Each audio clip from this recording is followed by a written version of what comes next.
नमस्कार दोस्तों। आज हम इस वीडियो में क्लास 8 एक्सरसाइज 8.3 पढ़ेंगे। प्रश्नावली 8.3 पढ़ेंगे।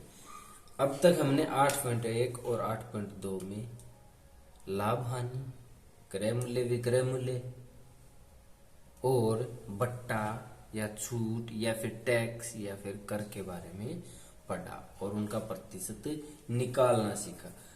अब 8.3 में हम पढ़ेंगे चक्रवृद्धि ब्याज, साधारण ब्याज, मूलधन, दर, समय और मिश्र धन। आज के इस वीडियो में हम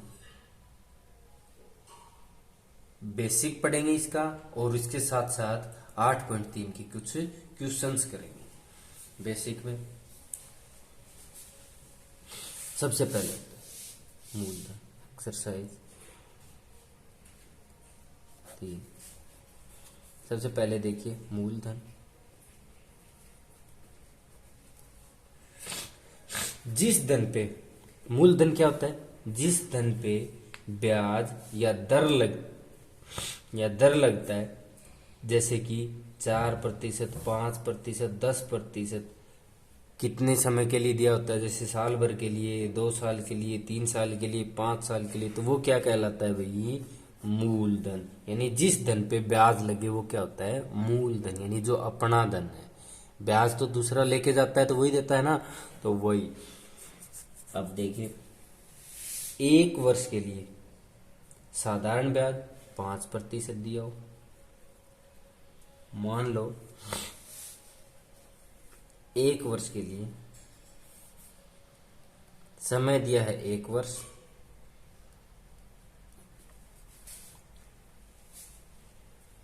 5% उसकी दर दी होती है ना। ऐसा ही कुछ क्वेश्चन होते हैं।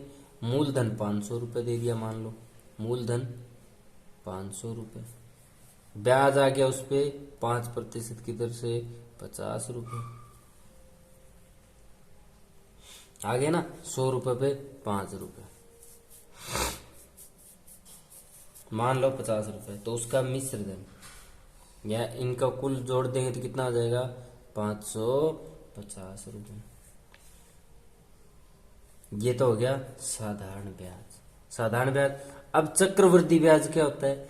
यानी कि ये जो मूलधन हो गया या ये जो मिश्र धन हो गया, ये इस पे जो ब्याज लगे, यानी ब्याज के ऊपर जो ब्याज लगे, यानी चक्र पे चक्कर चलता चले, तो उसी को क्या कहते हैं? चक्रवृद्धि ब्याज। और आज हम बेसिक में इसी के बारे में चलेंगे। यानी कि 500 रुपये मूलधन था, उस पर 50 रुपये मान लो ब्याज लग गया, ठीक। अब उन दोनों को जोड़ने पर 550 रुपये हो गए। अब इन पे जो ब्याज लग रहा है वही क्या होता है? चक्रवृद्धि ब्याज। और इसी के बारे में आज हम पढ़ेंगे। पहले देखिए मूलधन, फिर देखिए दर, फिर होता है समय, फिर होता है मिश्र धन, फिर होता है साधारण ब्याज। जिन जिन चीजों को पढ़ेंगे हम वो देखते हैं। फिर होता है चक्रवृद्धि ब्याज।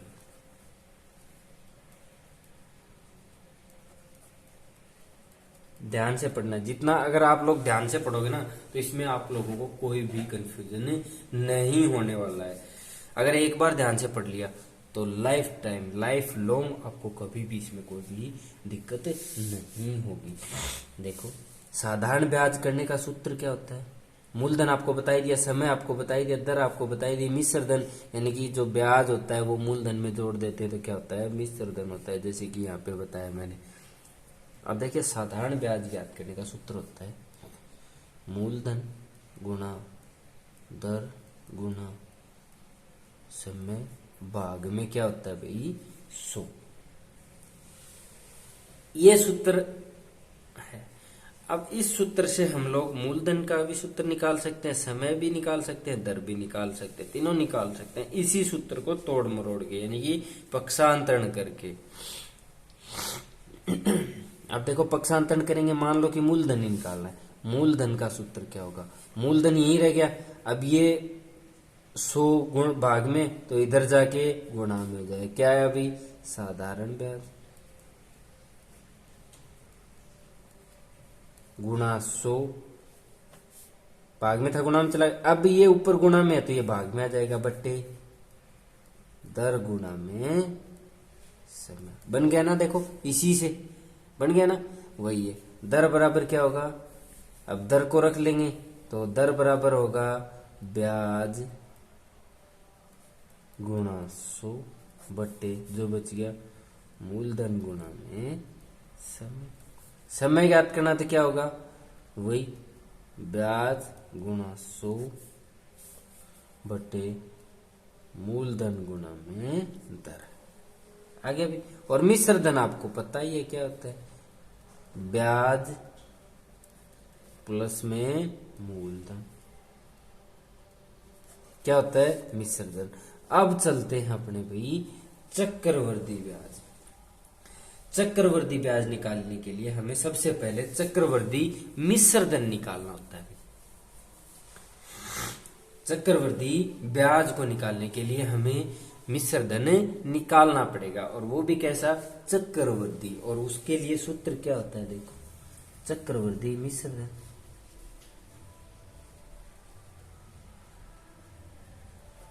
चक्रवर्ती मिश्र धन बराबर होगा मूलधन गुणा 1 प्लस दर बटे 100 गुणा में पावर में होता है भाई समय, बात इसकी क्या होती है समय। अब ये हो गया आपके पास चक्रवर्ती मिश्र धन का सूत्र। अब इस सूत्र से हमारे पास मिश्र धन आ जाएगा, मिश्र धन आ जाएगा, मूलधन अपने पास है ही, तो चक्रवर्ती ब्याज भी आ जाएगा कि नहीं आ जाएगा। तो चक्रवर्ती ब्याज कैसे निकालेंगे, देखिए भाई ये मिश्र धन आ गया, तो मिश्र धन माइनस मूलधन क्या आ जाएगा, चक्रवर्ती ब्याज। यही तो हमें निकालना है। और ये कैसे निकलेगा, अगर हम पहले क्या निकाल लेंगे, चक्रवर्ती मिश्र धन निकाल लेंगे। अब सवाल में कभी कभी समय भी बदल देता है ना, 2 वर्ष 3 वर्ष 4 वर्ष, या फिर कभी दर भी बदल देता है। जैसे कोई ब्याज की दर एग्जाम्पल के लिए देखना, दर दी है आपको 10%, मान लो 10% दे दी, समय दे दिया आपको 3 वर्ष, समय दे दिया 3 वर्ष। अब लास्ट में लिख देता है ब्याज की दर क्या होगी, 6 होगी, पहले 6 होगी या फिर 3 होगी, तिमाही संयोजित होगी, 6 संयोजित होगी या फिर 3 संयोजित होगी। यानी कि ब्याज है वो 6 माह पे लगेगा या 3 माह पे लगेगा, तो यह ध्यान देना है हमें, और यह बहुत ही जरूरी होता है। यदि वार्षिक दिया होता है ना, तो जो दिया है वही रखकर हम हल कर लेंगे। यानी कि 6 और 3 या फिर ऐसा कुछ भी नहीं दिया हो, वार्षिक दे दे, दर वार्षिक है, तो हमें किसी भी चीज में कोई भी परिवर्तन नहीं करना पड़ेगा। जैसा दिया है वैसे की वैसे ही वैल्यू हम क्वेश्चन में या इस सूत्र में, किसी भी सूत्र में रख के वैल्यू निकाल लेंगे। लेकिन यदि हमें 6 और 3 का कहे, 6 या 3 का कहे, तो हमें उसमें थोड़ा सा परिवर्तन करना पड़ेगा। और वो परिवर्तन कैसा होता है, देखिए वो क्यों करना पड़ेगा, क्योंकि 6 अगर उसने दे दिया तो एक वर्ष में कितने 6 माह होते हैं, एक वर्ष में कुल कितने माह होते हैं, 12 माह। और 12 माह को अगर हम तोड़ेंगे तो 6 माह के रूप में अगर तोड़ेंगे तो 6 माह 1 हो गए, 6 माह 1 हो गए। तो 6 माह कितनी, 6 माह में कितने, एक वर्ष में कितने 6 माह होते हैं, 2 6 माह ही होती है ना, 6 माह ही 2 होती है ना एक वर्ष में। इसी प्रकार 3 कितनी होती हैं, बताओ, 4 तिमाही होती है। तिमाही कितनी होती है, 4 तिमाही।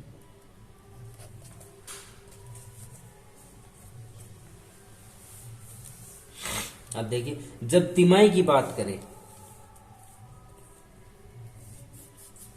एक वर्ष के बराबर होते हैं भाई, ये मैंने आपको बताया। एक वर्ष में 2 छमाही और 4 तिमाही। जब तिमाही की बात करेगा, मान लो क्वेश्चन में आपको बात कर रहा है कि तिमाही ब्याज संयोजित है या तिमाही ब्याज देय है, तो उसको 4 से भाग करेंगे। और अगर छमाही तो उसको किससे भाग करेंगे? 2 से भाग करेंगे। जैसे एग्जाम्पल के लिए मैंने एग्जाम्पल दिया आपको 10%। दर अगर 10% है 3 वर्ष के लिए और 6 माही के लिए कहे, 6 माही के लिए कहे तो करेंगे 10/2 बराबर दर कितनी हो जाएगी? 5% हो जाएगी।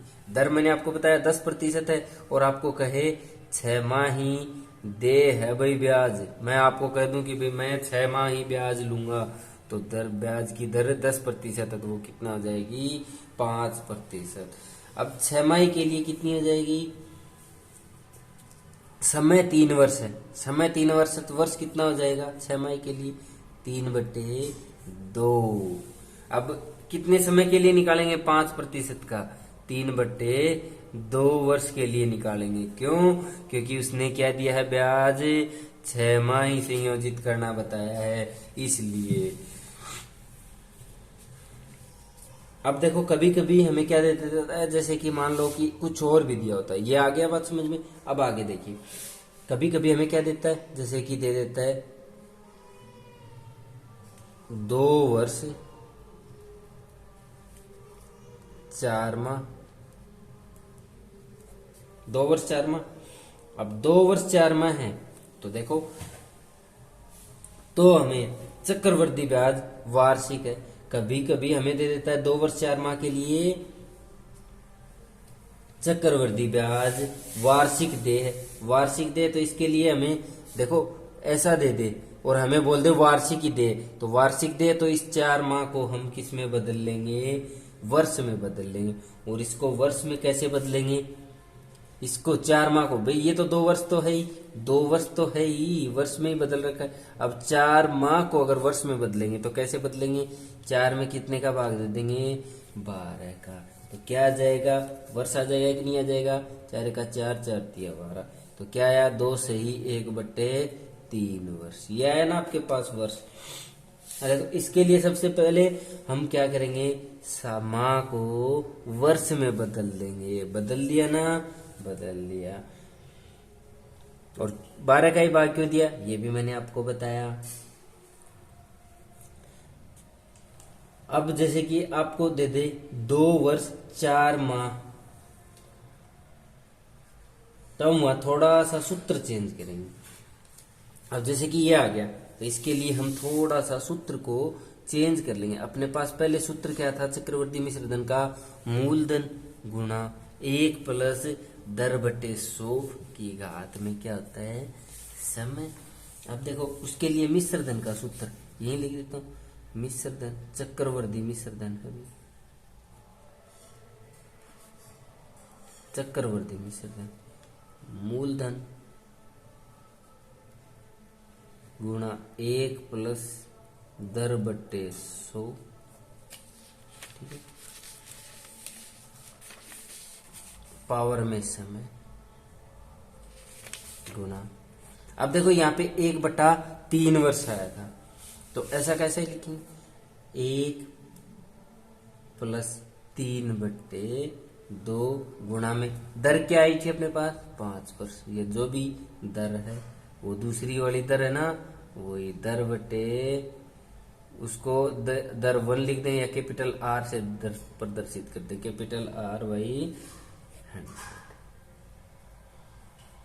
अब इसकी पावर कुछ नहीं है क्योंकि हमें दर के साथ ही किसको गुणा कर दिया? जो वर्ष था उसको। 3/2 नहीं भी 1/2, 1/3, 1/3 आया था, 1/2 भी नहीं, 1/3 को। अब देखो हमारे पास ये आ गया, क्या आ गया? चक्रवर्ती मिश्रधन। अब ब्याज ज्ञात कर सकते हैं कि नहीं? चक्रवर्ती ब्याज मिश्रधन माइनस मूलधन कर सकते हैं ना? बस इतना ही। अब चलते हैं क्वेश्चन नंबर 1 में।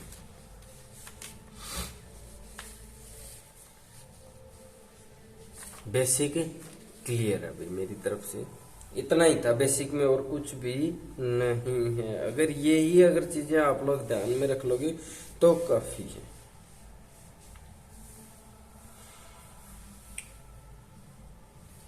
अब क्वेश्चन नंबर फर्स्ट देखिए।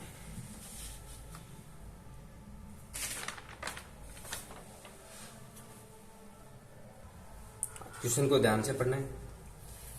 निम्नलिखित के लिए कुल राशि व चक्रवृद्धि ब्याज याद कीजिए। हमें नीचे कोई राशि दी है, उसके लिए कुल राशि और चक्रवृद्धि ब्याज याद करना है। देखिए मूलधन दिया है हमें ए में, देखो पहले का ए देखो रुपए 10,800 पर 3 वर्ष के लिए 12/1/2% वार्षिक दर से वार्षिक रूप से संयोजित करने पर। देखो आ गया ना, वार्षिक रूप से संयोजित करने पर। आगे वालों में 6 तिमाही भी आएगा। संयोजित करने पर अब ये ए है, ए का क्वेश्चन देखिए। अब ए करेंगे हम पहले का।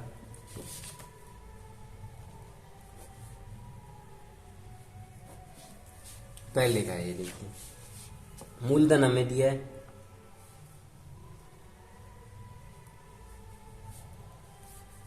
10,800 रुपये, दर दी है हमें 12/1/2%। अब इसको मिश्र भिन्न में है, साधारण भिन्न में बदल लो। 12 दूनी 24 और 1 जोड़ देंगे 25/2%। समय दिया है हमें 3 वर्ष। तो वही आपके पास सूत्र है, कुल राशि यानी कि मिश्र धन। कुल राशि पूछिए ना, देखो कुल राशि और चक्रवृद्धि ब्याज ज्ञात कीजिए। तो कुल राशि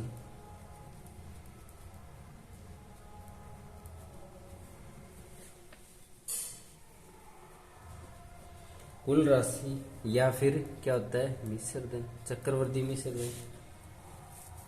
सूत्र मैंने आपको बताया था, क्या होता है मूलधन 1 प्लस दर बटे 100, इसकी पावर में क्या होता है समय। इस पावर समय को किससे दर्शाते हैं भाई, एन से भी दर्शाते हैं, टी से भी दर्शाते हैं। दर को आर से, मूलधन को प्रिंसिपल से, और मिश्र धन को ए से। अब देखो मूलधन दिया 10,800, 1 प्लस दर क्या दिया 25/2 और गुणा में 100, यही है ना। पावर में समय 3 वर्ष।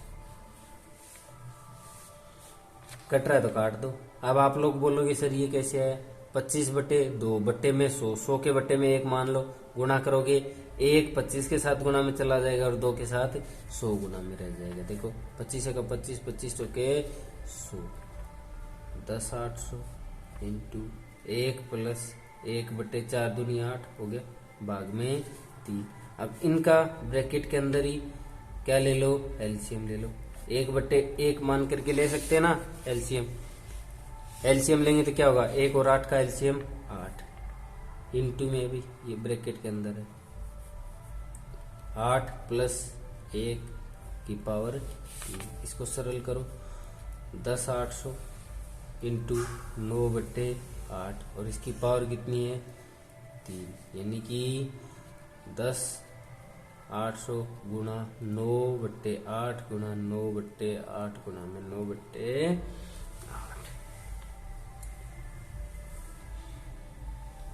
अब कुछ कट रहा है तो काट दो। 8 का भाग देके देखते हैं। 8 का 8, 8 का 8, 8 या 24, 8 पंजे 40 हो गया भाई 0। 8 का भाग दिया 1350 है। अब आगे कुछ नहीं कट रहा है तो हमारे पास क्या बच गया भाई 1350 गुणा 9 गुणा में 9 गुणा 9/8 ये बच गया। अब अगर कुछ कट रहा है तो काट दो, नहीं कट रहा है तो गुणा करके लिख दो। 9 9 9 को गुणा करेंगे तो आपको पीछे वाली प्रश्नावली में घन बताए थे, कितना होता है 9 का घन 729। तो 1350 गुणा में 729/4 64 और इनको अगर गुना करेंगे तो क्या आएगा 729 और इसको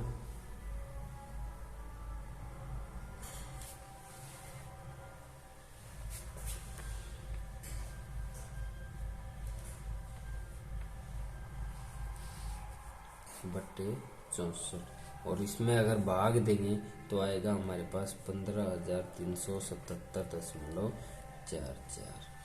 अब ये हमारे पास कुल राशि आ गई और ब्याज ज्ञात करना है। ये हमारे पास क्या आ गया मिश्र धन। मिश्र धन में से अगर मूल धन घटा देंगे तो ब्याज आ जाएगा कि नहीं आ जाएगा। ब्याज बराबर मिश्र धन माइनस मूल धन। तो मिश्र धन हमारे पास क्या है 15,377.44 माइनस मूल धन क्या है 10,800 रुपये। अगर घटाएंगे तो क्या आएगा 4,577.34 अभी 4,3 ये आ गया भी आपका मिश्र धन निकालना था, कुल राशि निकाल ली और ब्याज निकाल लिया। अब देखिए दूसरा, पढ़िए ध्यान से।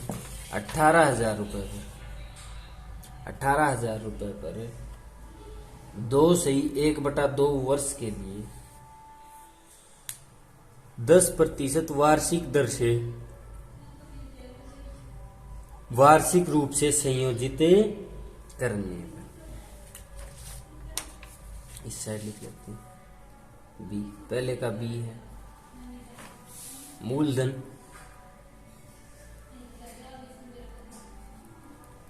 18,000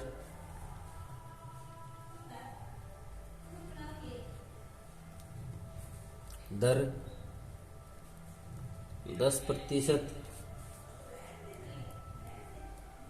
समय 2/1/2 वर्ष। तो मिश्र धन ज्ञात करना है हमें कुल धन। तो मिश्र धन ज्ञात करने का सूत्र आपको बताओ।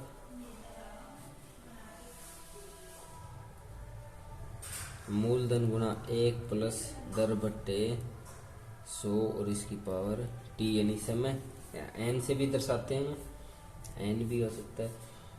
तो मूलधन क्या है 18,000, 1 प्लस दर क्या है 10/100 और इसकी पावर क्या है 2/1/2। यदि ब्याज वार्षिक दिया हो तो, अब ध्यान देना, अगर ब्याज वार्षिक दिया हो तो दर के साथ जो समय होता है उसको गुणा कर देते हैं। गुणा कर देते हैं ना, जैसा कि मैंने आपको बताया। अब ये 2 वर्ष पूरा है। देखो अब इस सूत्र को चेंज करेंगे, थोड़ा सा चेंज करेंगे ना। देखो इसी सूत्र में रख लेते हैं जो मैंने पहले वाले में किया था। अब 1/2 को उसी दर के साथ गुणा कर देंगे।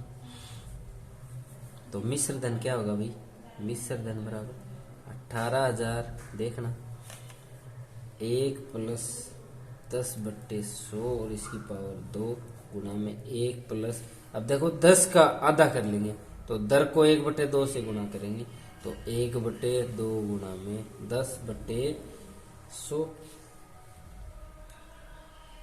पावर कुछ नहीं है इसकी।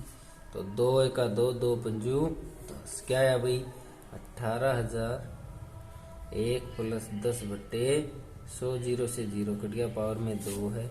इधर देखो अब इसको सोल्व करते चलो। पहले 1 प्लस 5/100 आया ना, 5 गुणा 1 5/100, 18,000, 1 प्लस 1/10 इसकी पावर 2 गुणा में, इसका एलसीएम ले लेते हैं 100, 100 प्लस 5, या फिर से अगर कट रहा है तो काट दो पहले, चलो काट ही देते हैं। 5 से कट रहा है, 5 1 5 5 2 10, 1/20 आएगा। इसकी जगह क्या लिख लेते हैं 1 प्लस 1/20। अब एलसीएम ले लेंगे 18,000, इसका एलसीएम 10, 10 प्लस 1 इसकी पावर 2 और ये आएगा इसका एलसीएम 20, 20 प्लस 1 18,000, 10 और 11 बटे 10 इसकी घात 2 और 21 बटे 20। देखिए 18,000 गुणा में 11 बटे 10 गुणा में 11 बटे 10 गुणा में 21 बटे 20। 3 जीरो से 3 जीरो काट दो, कट गई तीनों जीरो। अब अपने पास क्या है 18 गुणा 11 गुणा 11 गुणा में 21।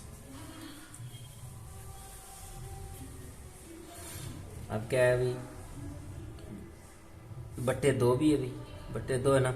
अब 2 से कुछ कट रहा है तो काट दो, 2 का 2, 2 निम 18। अपने पास बचा 9 गुणा 11, 11 और 11 से गुणा करेंगे तो 121 कर दे भाई।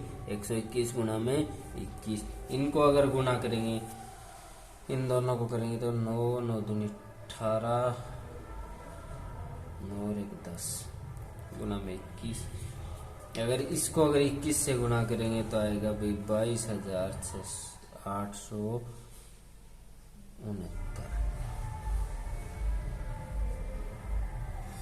अब ये आ गया आपके पास क्या मिश्र धन। मिश्र धन अगर आपके पास आ गया तो आप ब्याज भी ज्ञात कर सकते।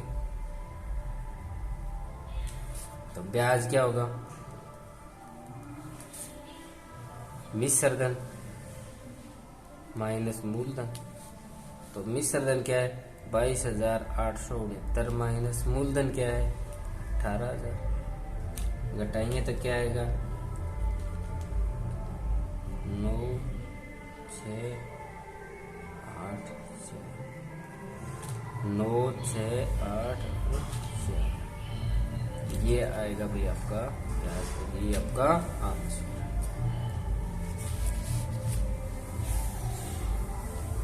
आज के वीडियो में इतना ही। तीसरा प्रश्न इसका सी करेंगे नेक्स्ट वीडियो में जो पार्ट 2 होगा। अगर आपको वीडियो समझ में आया हो, अगर बेसिक और ये 2 क्वेश्चन जो मैंने करवाए अगर ये आपको अच्छा लगा हो तो सब्सक्राइब करना ना भूलें। चलिए आज के वीडियो में इतना ही। Thank you.